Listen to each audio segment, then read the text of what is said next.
इतनी बड़ी डेवलपमेंट हो गई है कि शायद मैं अल्फाज में बयान ना कर सकूं। The President of the United Arab Emirates, His Highness Sheikh Mohammed bin Zayed Al Nahyan, is set to visit India on Monday. Dubai के अंदर जो वीजाज हैं उनके ऊपर रिस्ट्रिक्शंस लगी हुई हैं। कल से यूनाइटेड अरब एमिरेट्स के प्रेसिडेंट शेख मोहम्मद बिन जायद अल नाहयान भारत की यात्रा शुरू करने वाले हैं। दोस्तों, ये खबर ऐसी है कि दिल पर अजीब बिजली सी गिरी है ये खबर सुन के।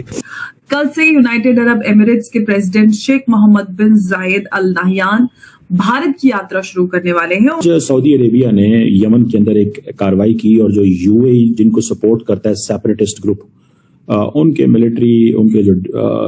जो मिलिट्री हार्डवेयर था उस पर हमला किया। जनवरी की 30 और 31 तारीख को आएंगे 22 अरब देश इंडिया में। मीटिंग है अरब फॉरेन मिनिस्टर्स की। अब ये सवाल ये है कि पाकिस्तान आखिर इस्लामी ममालिक से या जीसीसी ममालिक के साथ अपने ताल्लुकात को मौसर क्यों नहीं कर सका? वो कौन सी गलती पाकिस्तान कर रहा था और कर रहा है जिसका भरपूर फायदा भारत अभी तक उठा रहा है? मीटिंग है अरब फॉरेन मिनिस्टर्स की और ये सारे के सारे आकर बहुत सारी बातों पर डिस्कस करेंगे। तो बड़ा आलम इस्लाम के चैंपियन और अपने न्यूक्लियर वेपन को इस्लामिक बॉम्ब और पता नहीं क्या क्या हम कहा करते थे, लेकिन अभी ये पता चल रहा है कि the Indians are more closer with the Islamic world. आखिर आप लोग जो हैं वो यूएई को मिसाइल्स क्यों दे रहे हैं?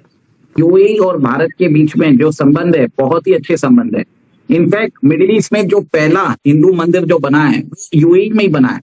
और अब देखिए एक तरह से दोनों के रिश्तों के बीच में बहुत एक तरह से गहराई है। यूएई को क्या जरूरत पड़ गई मिसाइल्स लेने की? इसलिए कि चाहे वो सऊदी अरेबिया हो या यूएई हो, इनको तो हम समझते हैं कि ये किसी से लड़ते वड़ते नहीं है। तो भारत ने जो पहला फ्री ट्रेड एग्रीमेंट साइन किया वो यूएई के साथ साइन किया था। हम लाते हैं टॉक शोज और अनलिमिटेड एंटरटेनमेंट सिर्फ यूट्यूब पर। अगर आपने अभी तक हमारा चैनल सब्सक्राइब नहीं किया तो अभी सब्सक्राइब करें और बेल आइकॉन को क्लिक करके हमारी लेटेस्ट वीडियोस के बारे में अपडेट जानें। ने एक तरह से भारत के आकाश मिसाइल सिस्टम्स के अंदर दिलचस्पी दिखाई है।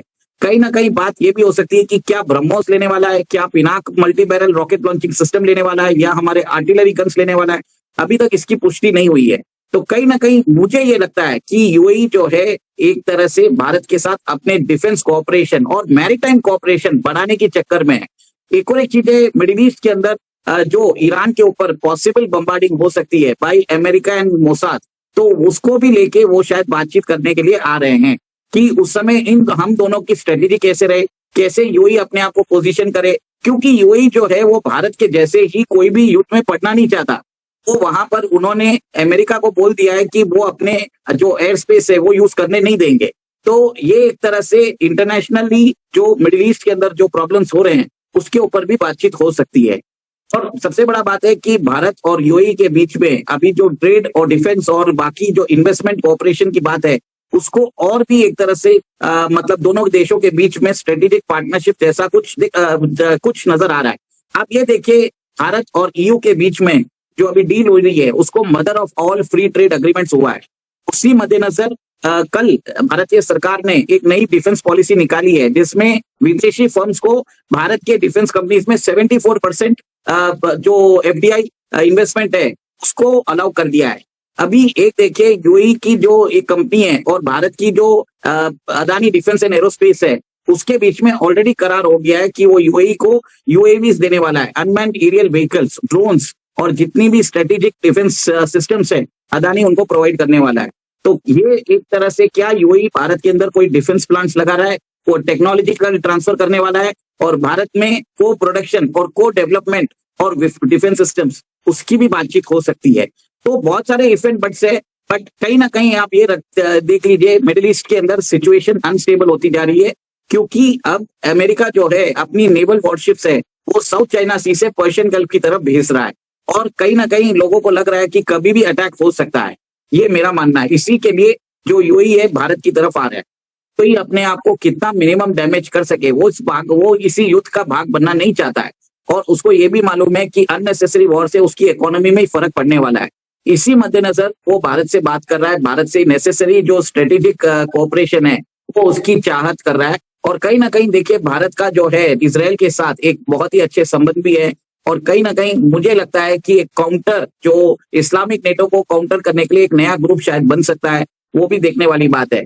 देखिए, भारत और यूएई ने दोनों ने जो है रफाल के फाइटर जेट्स भी लिए हैं, और कहीं ना कहीं मुझे लगता है कि दोनों के बीच में कुछ ना कुछ कोऑपरेशन की बात हो सकती है। इंटर ऑपरेटेबिलिटी ऑफ एयर जो रिसोर्सेस है उनकी भी बातचीत हो सकती है। एनीथिंग इज पॉसिबल, क्योंकि कॉमन डिफेंस सिस्टम यूज कर रहे हैं। एक तरह से दोनों की जो इन्वेस्टमेंट्स है एक दूसरे के अंदर बढ़ती जा रही है। डिफेंस कॉपरेशन है, ट्रेड कॉपरेशन है, इन्वेस्टमेंट कॉपरेशन है, पीपल टू पीपल एक्सचेंजेस है। तो एक तरह से बहुत ही गहरे संबंध है, और भारत एक तरह से कल्चरली अलाइंड है with the people of UAE. UAE जो इतने कॉन्फिडेंस से खेल रहा है, वो सूडान में भी एक्टिव है, वो यमन में भी एक्टिव है। उसने इब्राहिम अकॉर्ड करके जीसीसी को छोड़ के वो डायरेक्ट अमेरिका के साथ जो है वो अटैच कर गया, ठीक है। फिर I2U2 जहां पे इंडिया भी बीच में आता है, इंडिया था, इजराइल, यूएई और अमेरिका, ये भी एक ग्रुप बना था, लेकिन वो क्योंकि इजरायली जंग में मसरूफ हो गए और उधर तो I2U2 इतना एक्टिव नहीं है। फिर इंडिया, फ्रांस, यूएई एक नया फ्रेमवर्क भी जो है वो मौजूद है, that is there in front of us. तो ये चीजें जो हैं वो वहां है। सो इंडिया जो है, अब आप थोड़ी सी सिचुएशन को समझे। इसमें अगर आप देखेंगे ये जो यूएई की मिलिट्री लीडरशिप है, it is continuously visiting India. जबकि सऊदी अरब ने पाकिस्तान के साथ एक दिफाई मुआहदा साइन किया था, ठीक है। सऊदी अरब ने जो लार्जली वो जो मुआहदा साइन किया हुआ है पाकिस्तान के साथ, वो आप ये ना समझें कि वो किसी और फ्रेमवर्क में है। वो मुआहदा, जारी बात है, वो विद इन अरब वर्ल्ड के हवाले से। यही वजह है कि आप देखें, the more Pakistan gets active in this MENA region, the more there will be a challenge for Pakistan. मुझे अभी पता चला है, as I am talking with you, that the Pakistani जो यूएई का प्रेसिडेंट है, that is in Pakistan at the moment, he is in Rahim Yar Khan. 3 days ago he was here in Pakistan, Islamabad. फिर वो वहां चले गए, क्या नाम है उसका, रहीम यार खान इन साउथ ऑफ, उधर चले गए, ठीक है जी। इस चीज को अगर आप समझे, वो वहां चले गए, जो है क्या नाम है उसका, जो रहीम यार खान, जहाँ पे उनके फार्म हाउस हैं और बड़े बड़े महल हैं, और वहां पे वो कोबरा बर्ड और इसका वो शिकार करने आते हैं। दे कम एवरी ईयर वो फॉर दैट। अच्छा, तो अभी पता चला है कि आज जब सुबह सऊदी अरब ने स्ट्राइक्स की हैं, ठीक है ना जी, और द सऊदी किंगडम ने, सऊदी फॉरेन ऑफिस ने ये कहा कि ये जो यूएई के एक्शंस हैं ये एक्सट्रीमली डेंजरस हैं, और ये जो separatist group southern transitional council है जिसको यूएई बैक करता है, और जो सऊदी अरब जो है वो यमन की प्रेसिडेंशियल काउंसिल को बैक करता है लार्जली, जिसको बहुत सारे और ग्रोह भी बैक करते हैं, ठीक है जी। जिसको आप समझ लें कि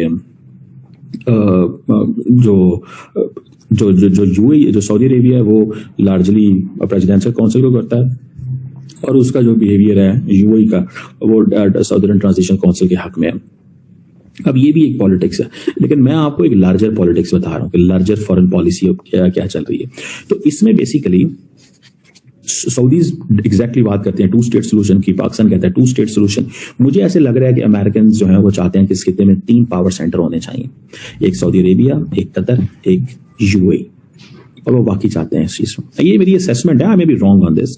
बुनियादी वजह ये है कि वहां पर अपने मुल्क के अंदर पाकिस्तानी जो या तो गैर कानूनी तरीके से गए या कानूनी तरीके से गए, और वहां पर गैर कानूनी सियासी एक्टिविटीज के अंदर मुलव्वस हुए, उन्होंने उनको मजबूर कर दिया कि ऐसे स्टेप्स उठाएं। अक्सर लोग कहते नहीं ये कि अपना रोना रो रहे हैं, लेकिन उनका भी रोना कहीं ना कहीं जायज होगा। कब से ये काम हो रहा था ये बताया नहीं गया, लेकिन फौरी तौर पर जो इमिग्रेशन वीजाज हैं उनका प्रोसेस रोक दिया गया है, ना अप्रूव होंगे ना इशू होंगे, जिसके सबब बहुत से पाकिस्तानी परेशान है। सिर्फ सब ये किन बेसिस पे फैसले किए जा रहे हैं? उसकी वजह एक तो ये उन्होंने बताई है कि जो लोग वहां जाते हैं वो क्रिमिनल एक्टिविटीज में बहुत ज्यादा इन्वॉल्व होते हैं।